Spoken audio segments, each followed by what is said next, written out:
Thank you for joining us as we continue our survey of storm effects and also now the cleanup. And what I was just witnessing moments ago was an extraordinary effort by the incredible team literally a few feet away who've worked through the morning, through the night to try and restore service here on Long Island in Nassau County here in the Great Neck Station.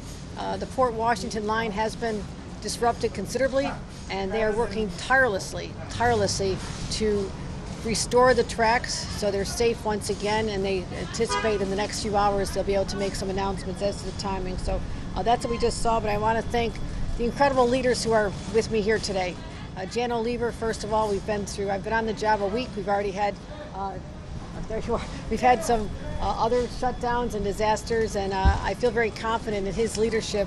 This is not my first disaster. I've been handling these for many decades as a local official and a member of Congress and as Lieutenant Governor, but also the decades of experience that these individuals bring to it. So I have confidence in the MTA to get us restored. Phil Ing, the president of the Long Island Railroad, who's again is working day and night to make sure we restore service to thousands of commuters. Our Nassau County Executive Laura Curran, who's been a friend and a partner through so many years, and her great service to this community is never taken for granted. She's done an amazing job here as well, and thank you for your immediate responsiveness in the aftermath of this incredible storm. Senator Anna Kaplan, we were together in our state capitol yesterday working on relief for our renters and landlords, and had to come down immediately to be able to address another crisis situation. I also want to recognize our Mayor Ted Rosen's here. Thank you, Mayor, for joining us, and Deputy Mayor of Great Neck Village is here as well. And I think I've got my elected officials. What we saw last night was nothing short of unprecedented. I mean, I cannot imagine a community having gone through this before. In fact, we're told it was a 500-year event. I'm not sure how they know that. I'm not sure who was here 500 years ago to tell us that, but that is the scale we're talking about. But one thing I want to make clear, we're not treating this as if this is not going to happen again for 500 years. What we saw, the record rainfall that precipitated the situation we have here in Great Neck, as well as what we've seen all the way from here to Suffolk, to the 5 boroughs, to Rockland, to Putnam, to Westchester. It was an unbelievable amount of rainfall in an incredibly short amount of time. We're talking about literally from 8:50 p.m. to 9:50 p.m. last night, record-shattering rainfall at LaGuardia, at JFK, at Central Park. Records were broken, but what is fascinating is that the records that they broke were literally set a week before. That's what we're dealing with now, my friends. So when you talk about how is this happening, people have been warning for decades that the effect of climate change and what it would do to our communities, it's happening right now. It is not a future threat. It is a current situation, and it is the status quo. We know how to build resiliency. We saw that particularly here on Long Island after Superstorm Sandy. Many of our coastal areas are in a far better place to be able to handle the wind and wave action. I just was down last week and anticipating the onslaught of Hurricane Henri, and I was on the beaches and I saw what we had done to build up. But what we're not prepared for, and what I'm not satisfied with, is what's happening in our streets at the higher elevations. They're not able to sustain the effect of flash floods. Flash floods are now coming. It's not waves off the ocean or the sound. It is flash floods coming from the sky. It was literally Niagara Falls here, and I've been in Niagara Falls 1,000 times. That's what the staircase looked like here. What we have to do next is to immediately assess loss of life, and there sadly has been the loss of 9 New Yorkers as a result of this horrific storm. And I cannot imagine a family that said goodnight to someone yesterday or saw them go off in their car or know that they're safe in their home to find out the next morning that they're no longer with us because of Mother Nature and her fury. It is absolutely heartbreaking to fathom that experience, and we want to protect human life as much as possible. We also are concerned about the damages on just short distance from here, the flooding in basements, people's most prized possessions washed away, family photos of their babies. I lost pictures of my kids when they were born in floods myself. I know how sad this can be. Our businesses have been affected. So what I want to send to them is a message. What we're doing here is on the ground, is doing assessments, and I want to have, you'll get a complete report from our leadership at the Long Island Railroad, as well as local leaders in a few moments in the MTA. But my overall strategy is this. We deal with the immediate crisis. It's not quite over, but we're getting there. We remediate to protect life and property, which is going on right now, which is why these incredible crews under the leadership of Anthony Simon and all of the transit workers at SMART are doing an incredible job. They're tireless, and I'm so impressed by them. We deal with the immediate situation. Then I start asking the questions. Did we have enough warning? Did we let people know?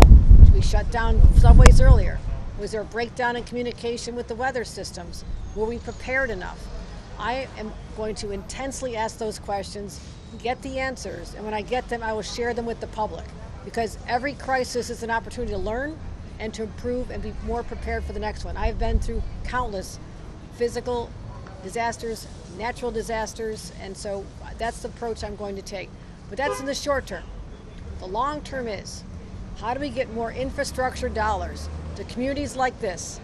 And I want to tell you, I just spoke to President Biden in the last hour. I was with Senator Schumer, with our members of the delegation. They are 100% committed to working to bring the dollars home, to do long overdue improvements to areas that you don't even see. You don't even see on a street like this where it can be compromised when you get a flash flood situation. The raging floodwaters cannot be contained by the existing storm sewers and drainage systems, and then the floods start going into our subway system. That's what happened here. It happened all over Long Island. It happened in New York City and our surrounding counties. That's what we have to address. That is the long-term answer to building up, and the other long-term answer is doing whatever we can in our power to continue to fight back climate change, continue to transition to carbon neutral energy, to make sure that we're doing everything we can. And I am 100% committed to ensuring that New York continues to lead the way in a clean energy future that'll protect our environment. We have no choice, my friends. The future we spoke about in dire terms, that future is now. It's happening. We're losing lives, we're losing property, and we cannot continue on this path. So that is the sense of urgency that I'm bringing to this situation, and I want to thank everyone for attending, thanking the homeowners and the businesses for hanging in there. I've deployed the Department of Financial Services to bring out teams in person to help people file their claims for insurance. I told the insurance companies, get ready. I don't want delays. I want your claim adjusters out there meeting with property owners right now so we can get money to them.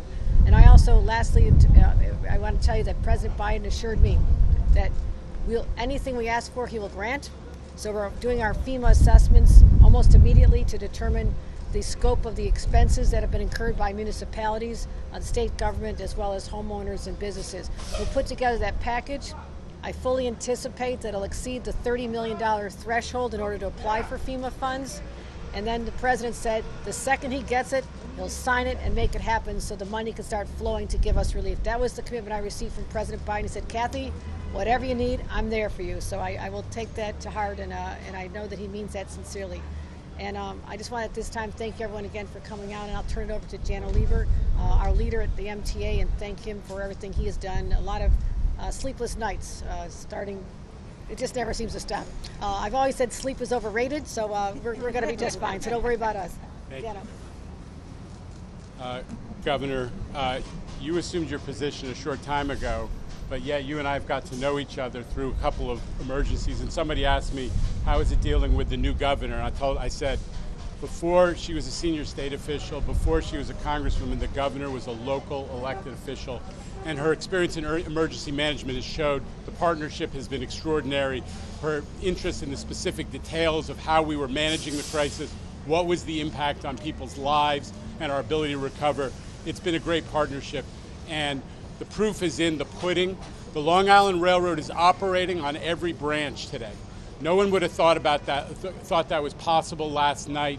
Metro North, which had power infrastructure out, is operating on 2 of their 3 branches. The New York subway system is operating, so the focus on returning to service, on restoring the service and getting back to normal has really paid off, and I thank the governor for her support on that. When I came in a couple of weeks ago, one of the first things I did was to establish an urgent collaboration with the City of New York's Department of Environmental Protection, which runs the sewer system and the drainage system, about we've done a lot for coastal resiliency. How are we going to start to deal with this flash flooding problem, this problem that has emerged, that in the era of climate change we're going to have these, these extreme weather events that create flooding even at much higher elevations. Today was a day that we actually had scheduled a series of outings to do that. Clearly, it is more urgent than ever that we increase, as the governor has outlined, the ability of our street drainage infrastructure in all communities to accept these kinds of extreme weather events that are going to produce flash flooding. So we're going to do it under the governor's leadership, and we're going to make sure that the MTA, as it is today, is always able to recover quickly, provide service, and to deliver people safely to wherever they need to get. So I thank you, Governor, and it's my pleasure to call on my partner, Phil Eng, the president of the Long Island Railroad. Thank you. Thank you, Jano, and thank you, Governor, for your support, and thank you to all of our prestigious guests here for the support as well throughout. It means a lot to us, it means a lot to the workforce to know that we have that support. The effects of Tropical Storm Ida brought over a short period of time an unprecedented amount of rain across our system, causing flash flooding, fallen trees, power outages, and track damage across the island and the New York metropolitan area.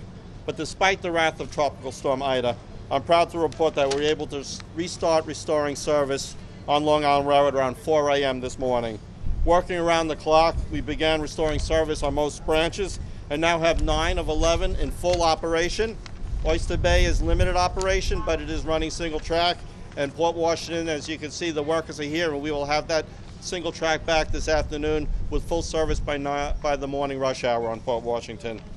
But we made a difficult decision last night, but it was the right decision to suspend service around 12:30 in the morning to ensure the safety of all of our riders and all of our workforce. And it's not a light decision to make to shut down service, but with the visibility at near zero and seeing the devastation that Ida was causing elsewhere, it was the right call. The heroic workforce has been working with determination to make sure the system has been more resilient to mitigate the impacts of Tropical Storm Ida and Mother Nature, that everything that she has to throw at us. And the workforce did what they do best last night. They responded in harrowing conditions to get our system up and running as quickly as possible again. I'm certain because of these efforts, we're able to avoid and limit many impacts that we would have had expected from this type of record rainfall, enabling us to restore service much more quickly. Our crews are still out there working around the clock to bring Port Washington back. As I mentioned, we're targeting the PM rush right here in Great Neck.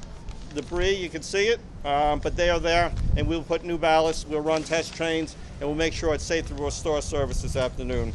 And while trains on the Oyster Bay are running Locust Valley, that's going to be fully restored as well to Oyster Bay. In the meantime, we launched a shuttle from Penn Station to Metz Willits for customers looking to get to the U.S. Open.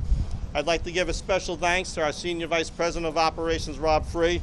Him and his team did an outstanding job in planning, coordinating the response throughout this whole emergency, enabling transportation and engineering to do what they do best. And one last thing, as we stand out here, and we know it looks sunny outside, but there's a lot of cleanup left to do. And right here on Long Island Railroad, but across all of our transportation partners. So I thank those that heeded the governor's calls to stay at home, avoid travel if you can. This gave us all what the time we needed to do work safely and to restore full service. And aside from us, the highways, the bridges, they took on a tremendous amount of water as well. I think the people that are out there see it, the media is covering, and thank you for that because it gets the word out. There are still vulnerable areas out there, so if you don't need to travel, I remind everyone, please don't. And as always, the communication with our riders is important. You could check MTA, the website, or our Long Island Railroad train time for updated status information. And thank you very much. I appreciate everyone's support and patience. Now, County Executive Laura Curran is going to speak. Thank you. Thank you very much, Phil. And thank you, Governor Hochul, for coming to Nassau County and seeing this firsthand. I know that you have a strong background in local government, and that is shining through. We as local officials really appreciate you coming here and seeing what's happened. So Governor Hochul used the word unprecedented, and that's a word that gets bandied about. for just about everything these days, but it's not an exaggeration. Since we started keeping records of rainfall, we had an unprecedented amount of rainfall last night, 3 inches in 1 hour here on the North Shore. So while the sun is shining, the streets are dry, the sky is blue, last night there was a literal waterfall going down into the tracks right behind where we stand right now. But thanks to the great leadership of the MTA and the Long Island Railroad, thanks to the men and women doing the actual work, people are getting where they need to go. Life is going on. It's continuing. You know, we mourn for those just a little to the west of us, people who have lost their lives, our neighbors in New Jersey that experienced terrible devastation. Relatively speaking, we got out okay. Yes, we had flooding. Yes, we had abandoned cars. We had to rescue people from the side of the road submerged in their cars, and flooded basements we're dealing with right now, and some serious damages to property. But by and large, we're going to be fine, and it's thanks to the partnerships that we have with our villages, with the state, with the Long Island Railroad that will get us through this. So we know that these storms will continue to come. I appreciate the emphasis on getting those federal dollars to protect this beautiful island that we're blessed to live on. It is now my pleasure to introduce State Senator Anna Kaplan, who I believe had to struggle to get back from Albany, but she's here right on time, so thank you. Thank you. I'm going to start by saying thank you, Governor Hochul. You're not a stranger to Long Island and to this region. You've always been here. And you standing here with us today means so much to all of us. Thank you for this partnership. I want to thank our President Biden for forging this partnership with you, wanting to hear how he can help us, how he can help you, and how he can help the residents of state of New York. Right now, we need that help. And really a big, big shout out and thank you to our federal representatives, our Senator Schumer, Senator Gillibrand. Senator Schumer is always around and is always fighting for more federal dollars for us. We need the help now. I want to thank all the first responders for everything that they've done in the last 24 hours. Our community says thank you to all of our residents. We're grateful. I'm thankful for MTA, working with Jano, Lieber, and Phil. In the last 3 years, we've seen improvement in Long Island Railroad and a better system for our residents. Our job is not done. We will keep at it. But again, thank you so much. Thank you for coming here and wanting to hear from all of us. Thank you, thank you. Anthony, you want to say anything? Yeah, I'd like to introduce Anthony Simon. It's his men and women who are out there endangering their own lives, making sure that we can get safely where we need to go. And I want to thank him for his friendship over the years, but also just making so much happen. They're the ones who are going to be able to restore this power, this service that we all need. So, Anthony Simon. Oops. Thank you, Governor. First, let me echo what everybody's saying. Governor, it was a breath of fresh air to see you here today. You've always been here. I've known you for so long. The phone is always open. You don't shy away from trouble. You step in and you take it by the bull by the horns and you get the job done. We appreciate the support that you've shown us since the day I met you, whether it's through a storm or through bad times or good times. Our men and women are going to make a commitment like we've always made the commitment. To all of you, to the community, to the governor, to the MTA. Anything you throw at us, we are going to handle.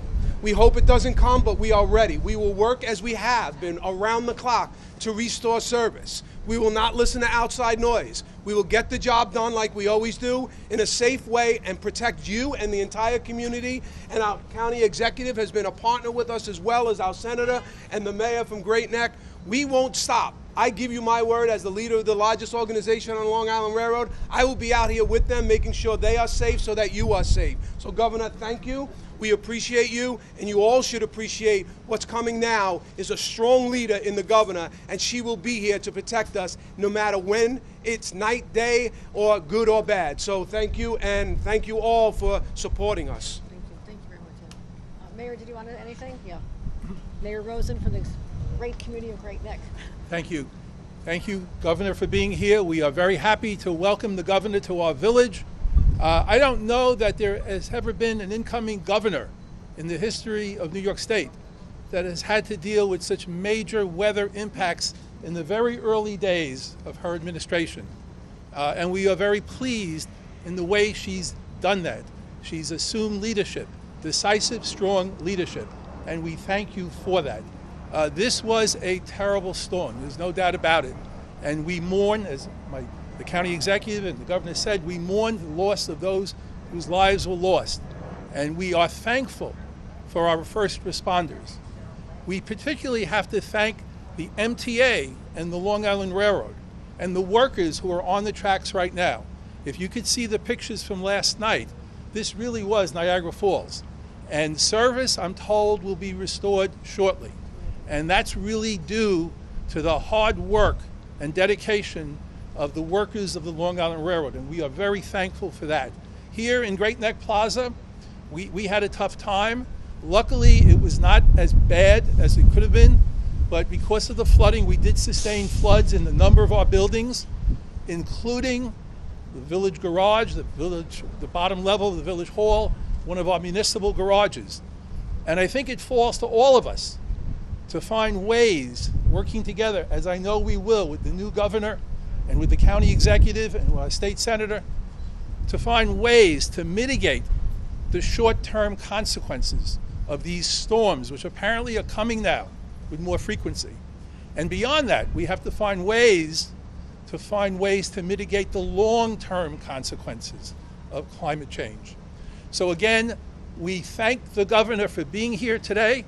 And just so the governor has something, in addition to all this positive news from the Long Island Railroad, to remember about Great Neck Plaza, I am pleased to present to the governor an official shirt from Great Neck Plaza and the official cap of the village of Great Neck Plaza. And we look forward to the governor coming back to visit us on 100% happy occasions. Thank you. Thank you. Thank you very much, man. Thank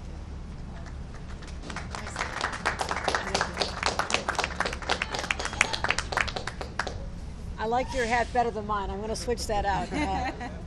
Thank you, everyone, for your words of support and letting the public know that we're on the ground, we're ready to take decisive action, and we'll do everything we can to protect them, their homes, and their businesses. Are there any questions at this time? Governor, given the amount of rain which superseded anything that was anticipated and was unprecedented, do you believe there was some kind of breakdown in communication? Was there a lack of preparation, lack of information passed on to the state? What happened here? We all monitor the same weather systems as everyone else. I mean, we talk to the meteorologists. They do their best predictions. But this is not the only place in the country where people have been stunned by a turn of events. And I will also say it was just about 10 days ago, I was walking the beaches of Long Island telling everybody I was told by the meteorologists that we're going to expect the equivalent of Superstorm Sandy. So I was literally evacuating people, and then it didn't hit. So it's very hard to get this precise, but the communications I'm talking about is telling the public. I mean, are people getting messages on their cell phones? Stay home, don't take the sun. I want to analyze this. I want to find out how we're communicating with the public as directly as we can with the information we have. And when it changes quickly, that 1 hour from 8:51 actually to 9:51 was extraordinary. And to be able to reach people right before and say, danger, warning, stay home, don't leave your house. Or if you're in your house, don't be in your basement. Don't be in your basement. It's probably the most dangerous place you can be, and definitely don't be in your vehicles.